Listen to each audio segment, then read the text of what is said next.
Hello నమస్తే వనక్కం. నేను మీ పూజాని. మీరు కాశీకి వెళ్ళారా? వెళితే అక్కడ మీరు మీకు నచ్చిన కూరగాయలని పళ్ళని వదిలేశారా?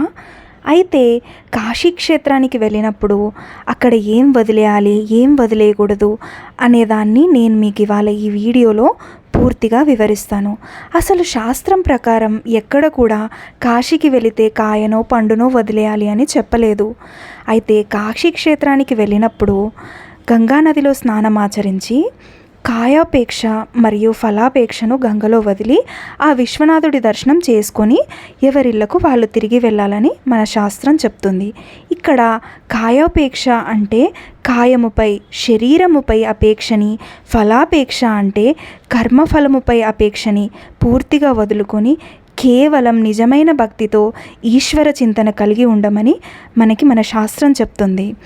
కనుక శాస్త్రం నిజంగా ఎలా చెప్తుందో అర్థం చేసుకొని ఆ క్షేత్ర దర్శనము, ఆ సాంప్రదాయము పాటిస్తే నిజమైన ఆధ్యాత్మికత చైతన్యం వస్తుంది.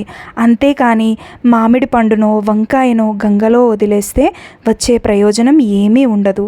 కనుక ఈసారి మీరు కాశీకి వెళితే ఈ శరీరంపై ఎక్కువ ప్రేమని, మనం చేసే కర్మల మీద లేనిపోని కర్మఫల అపేక్షని మాత్రం వదులుకొని ఆ విశ్వనాథుడి దర్శనం చేసుకొని రండి. మరెన్నో వీడియోల కోసం like, share and subscribe to my channel Mystic Tales by puja.